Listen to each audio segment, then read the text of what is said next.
Bom dia você que está aí ligadinho no canal Jovem Remanescente APE. Meu nome é Edmilson e eu quero falar com você hoje sobre inspiração bíblica.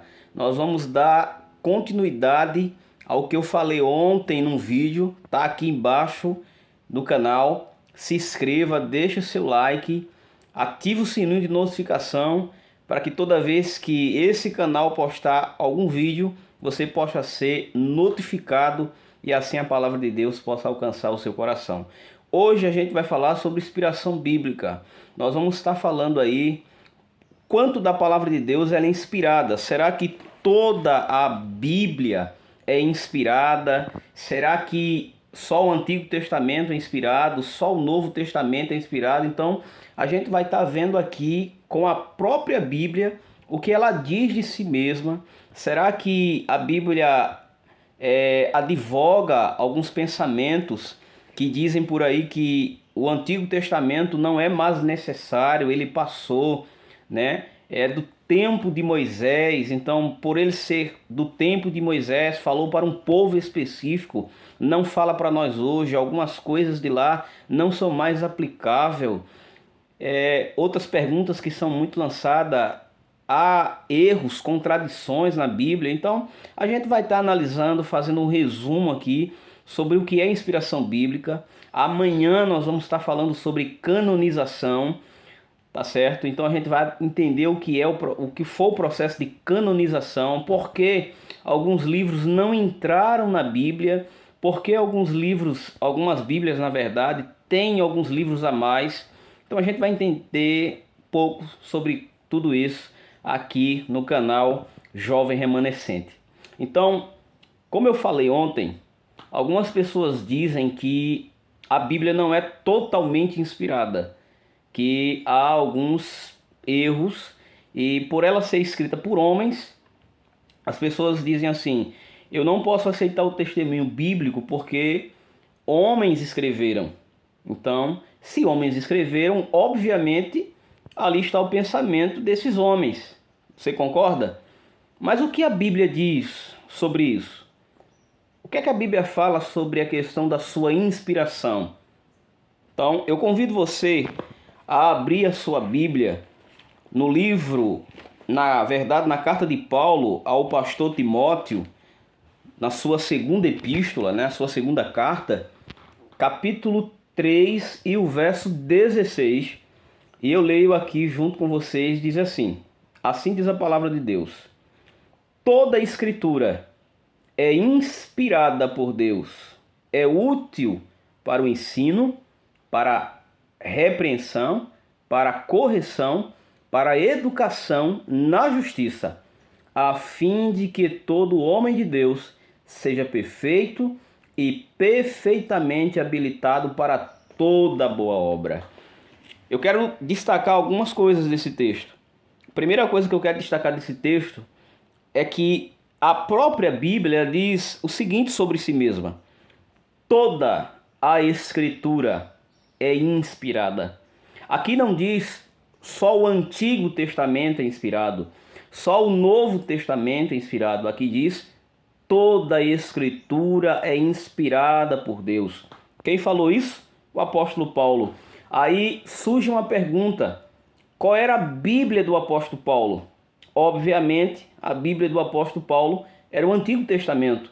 Então, quando Paulo diz que toda a Escritura ela é inspirada por Deus, Paulo está falando sobre a Bíblia do seu tempo, sobre os escritos do seu tempo, que obviamente era o famoso Pentateuco, os escritos de Moisés, os salmos, os profetas, seja profeta menor ou profeta maiores, tudo aquilo que estava no Antigo, que compõe o Antigo Testamento hoje, da nossa Bíblia, desde Gênesis até o profeta Malaquias, esta era a Bíblia de Paulo. E Paulo diz para nós, inspirado por Deus, que toda a Escritura ela é inspirada por Deus.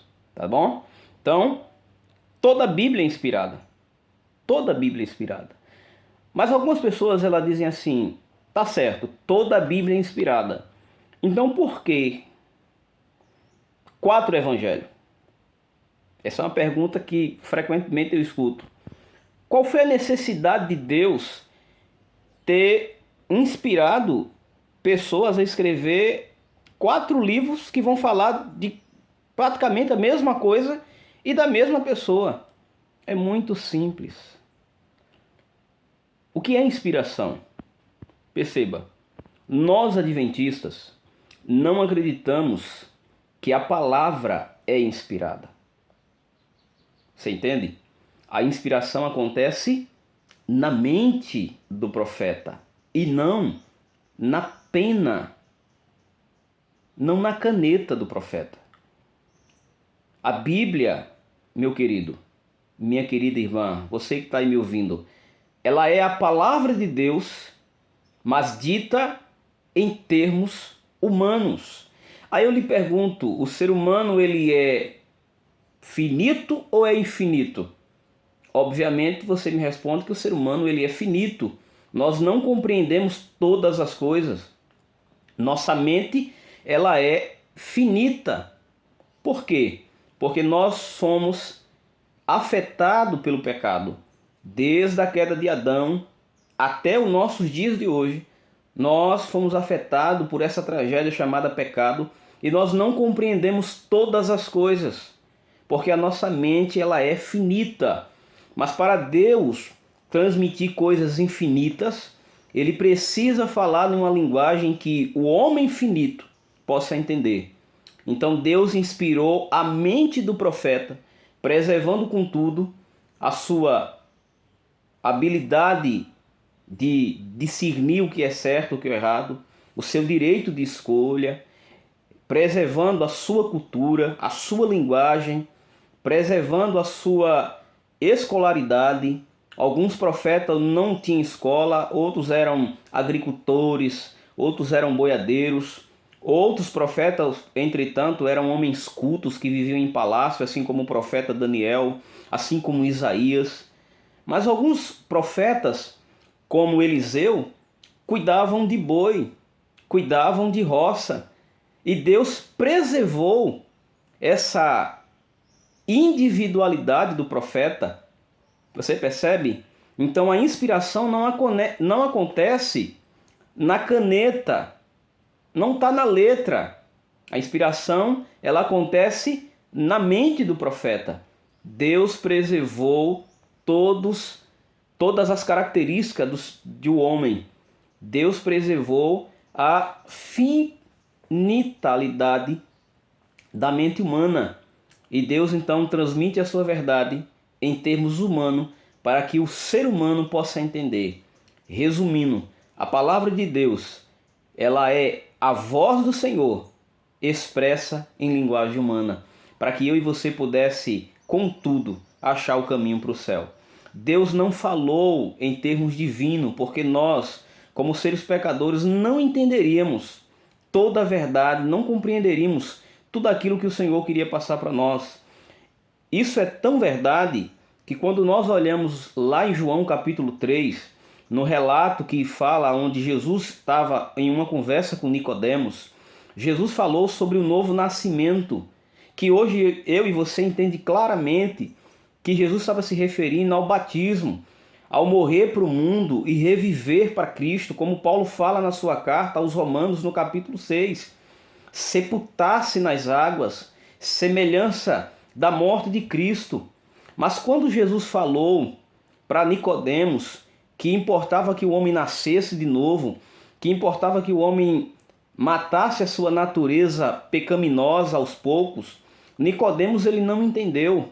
Nicodemos perguntou para Jesus e disse assim: como pode um homem velho nascer de novo? Porventura vai entrar no ventre materno novamente e nascer segunda vez? E Jesus olhou para aquele homem, para a sinceridade dele, e Jesus disse assim: você é mestre e você não entende o que eu falo. Eu falo em termos humanos, você não entende. Imagine se eu falasse em termos divinos, como você compreenderia? Então você percebe, Deus ele se comunica com o ser humano em uma linguagem que o ser humano possa compreender, em uma linguagem que o ser humano possa entender. Deus não vai se comunicar com o ser humano em uma linguagem que ele não vai compreender.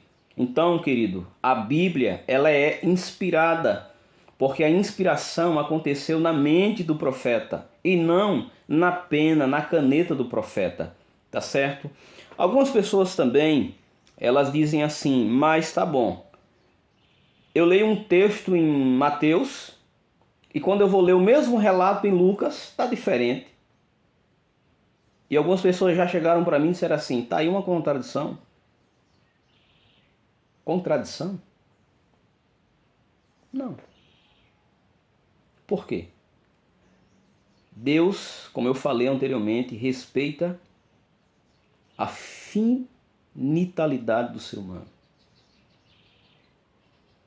A questão do ser humano não compreender tudo. Então, quando nós olhamos um relato em Lucas e o relato em Mateus, ele está diferente, é um simples motivo muito claro. Cada autor ele vai se deter a algo específico daquilo que ele viu. É mais ou menos assim. Cada autor, ao escrever um relato, ele se identifica com aquele relato. Ele olha para aquela história, para aquele algo que está acontecendo, e alguma coisa ali chamou a sua atenção porque faz ele lembrar do chamado de Cristo na sua vida, do encontro que ele teve com Jesus na sua vida. Então alguns autores, na verdade, eles são mais minuciosos, eles se apegam mais aos detalhes, outros não. Outros contam o relato na íntegra, mas outros autores, e eu estou falando aqui dos evangelhos sinóticos, né?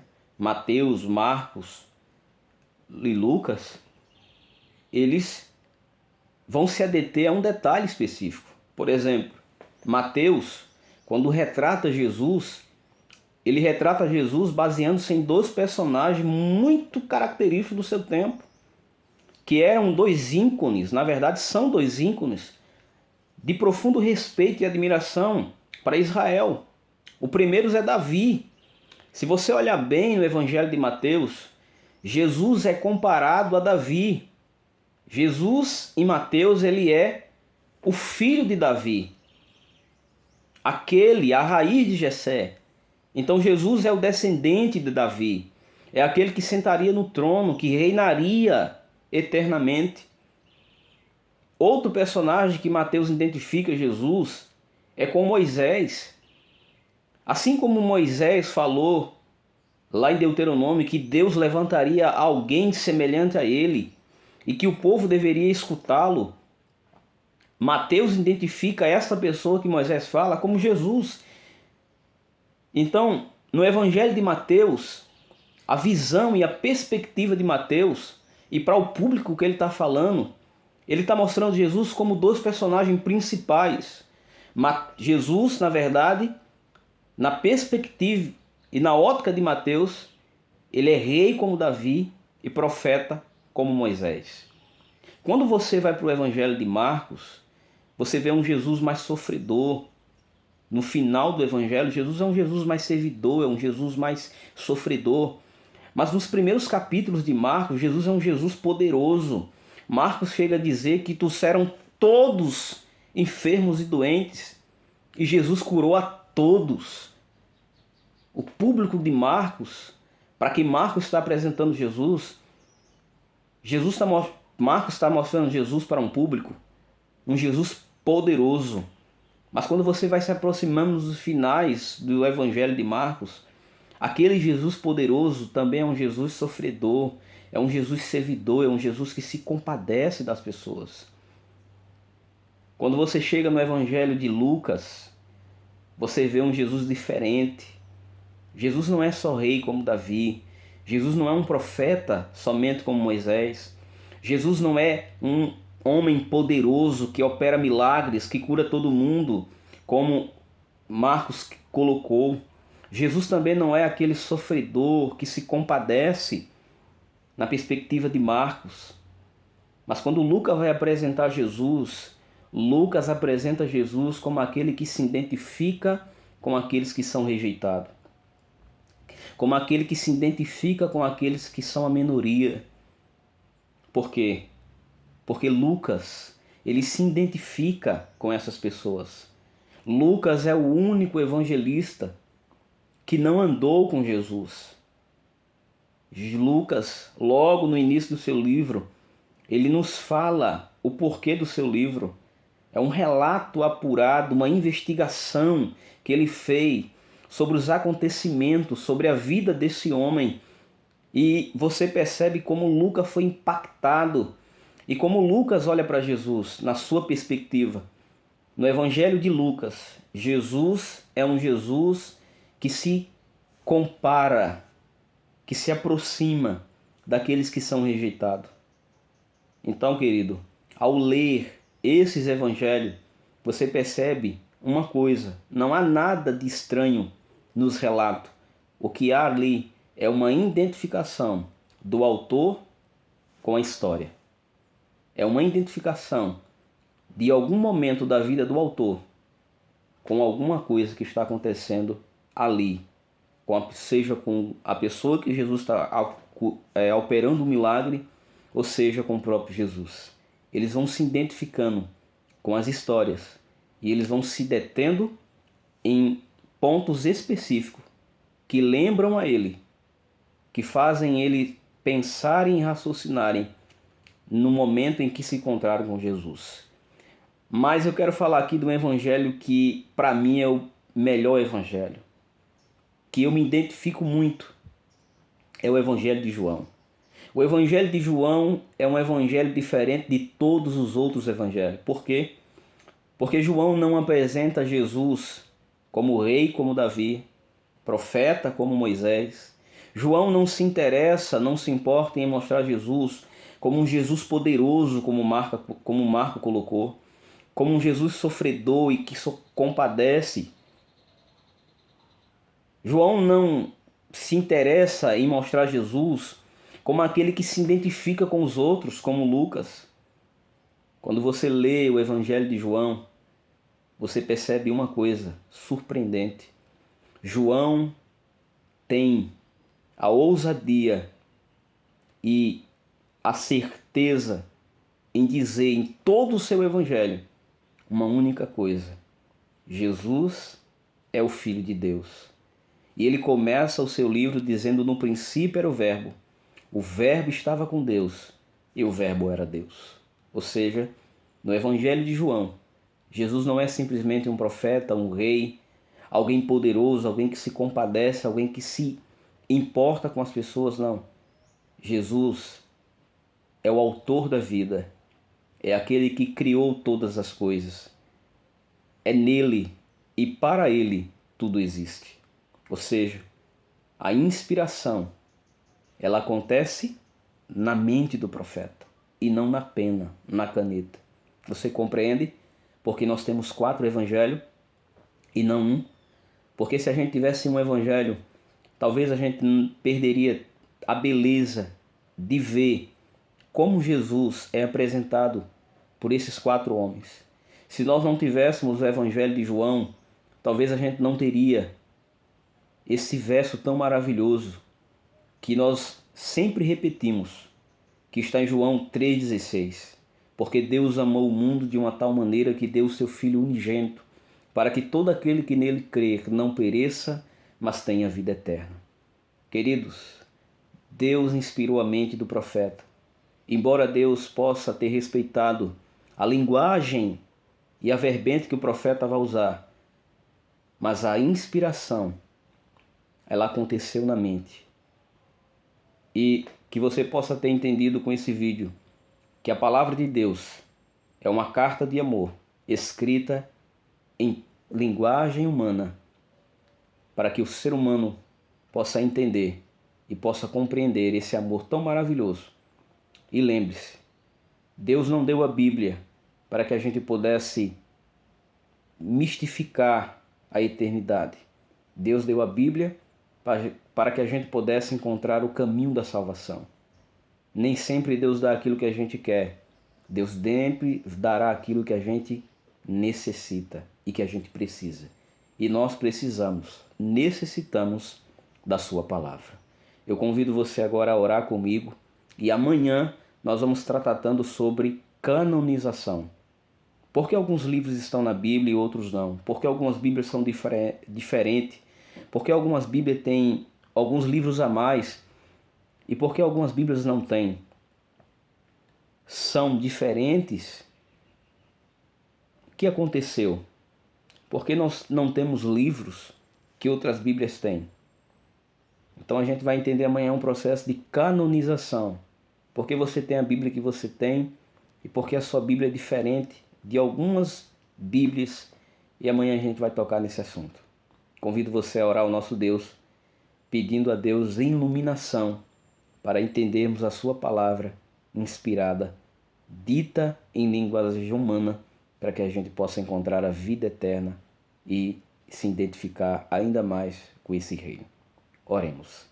Querido Deus, maravilhoso Pai, nós agradecemos ao Senhor, porque a sua palavra, ela traz para nós o teu amor em uma linguagem compreensível. O Senhor não escreveu nada incompreensível, pelo contrário, podemos olhar para a sua palavra desde o homem mais culto até o homem que não tem cultura nenhuma, desde os mais estudados, aqueles que não têm estudo, podem abrir a tua palavra e compreendê-la e discernir o que é certo e o que é errado. O Senhor nos deu a sua palavra e nesta palavra nós ouvimos a sua voz falar e dizer para nós: este é o caminho, andai por ele. Abençoa a nossa vida, abençoa a vida daqueles que estão assistindo esse vídeo. Que este canal possa abençoar a vida de cada família e de cada pessoa que está aqui. Perdoa os nossos pecados, nos dá o teu Santo Espírito e nos prepara para a tua volta. É o que nós te oramos. Em nome de Jesus. Amém. Até amanhã. Amanhã eu espero você esse mesmo horário para a gente estar compreendendo, estudando mais a palavra de Deus e entendendo o processo de canonização. Lembre-se, está escrito: nem só de pão viverá o homem, mas de toda a palavra que procede da boca de Deus. Até mais, um abraço, deixe seu like, bote seu comentário. Se você tem alguma dúvida, escreva aí embaixo, traga para nós aí a sua dúvida e a gente vai tentar aqui, com a palavra do Senhor, esclarecê-la. Até mais!